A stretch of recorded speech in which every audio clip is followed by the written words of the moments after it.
Assalamualaikum warahmatullahi wabarakatuh. Innal hamdalillah nahmaduhu wa nasta'inuhu wa nastaghfiruh wa na'udzu billahi min syururi anfusina wa min sayyiati a'malina. May yahdihillahu fala mudhillalah wa may yudhlilhu fala hadiyalah.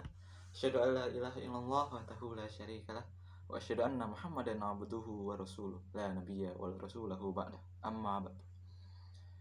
Saya di sini akan mempresentasikan tugas ilmu pendidikan yang berjudul Opini Pendidikan Moral. Pendidikan merupakan hal penting dalam kehidupan, mengajarkan kita untuk bertindak sesuai pikiran dalam menerima dan memberikan sesuatu, membimbing kita ke jalan sesuai dari apa yang diajarkan oleh pendidikan itu sendiri, mulai dari hal-hal kecil dalam kehidupan sampai hal-hal besar nan rumit, entah itu di masa lalu, masa kini, esok, dan nanti. Moral, wawasan pengetahuan yang mengatur secara khusus tentang etika berkehidupan, menjadikan manusia berkepribadian. Berbagai kisah-kisah orang terdahulu membicarakan tentangnya, berkaitan erat dengan adat istiadat yang terjadi dalam kehidupan seorang, entah itu dalam masyarakat umum, majemuk, ataupun masyarakat tertentu. Pepatah mengatakan, bangsa yang besar adalah bangsa yang menghargai jasa pahlawannya.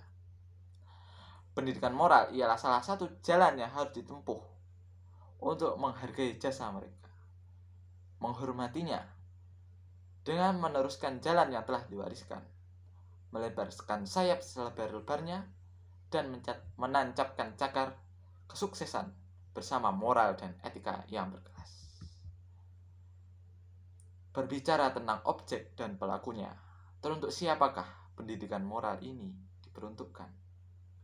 Untuk apa dan bagaimana? Dan dari mana kita bisa memulainya?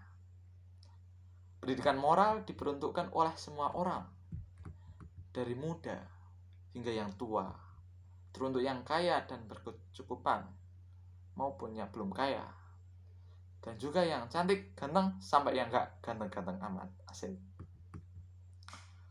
Lalu bagaimana dan dari mana kita bisa memulainya, teman-teman? Kita dapat memulainya dari yang pertama, memikirkan dari hal-hal kecil tentang perilaku yang telah kita perbuat. Apa efeknya bagi diri kita dan yang lainnya? Apakah itu baik atau buruk? Yang kedua ialah memikirkan tentang apa yang kita perbuat selama 2 kali, 3 kali, dan selebihnya. Akankah dengannya akan bermanfaat untuk selanjutnya dan sebelumnya? Akankah dengannya orang lain menjadi baik dampaknya? Memberikan efek yang baik bagi orang lain, bagi sekitar? Itu harus kita lakukan, harus kita renungkan. Karena apa? Meski pada akhirnya tak selalu dengan apa yang kita kira, setidaknya kita telah berusaha. Yang ketiga ialah membaca berbagai karya-karya orang lain, dari tulisan hingga lukisan, yang membuat kita lebih memahami akan arti moral. Lalu berdiskusi, membahas tentang makna dari moral tersebut kepada orang-orang yang dirasa lebih paham akan arti kehidupan, akan arti etika. Biasanya orang ini adalah orang yang lebih tua dari kita, atau orang-orang yang lebih berilmu.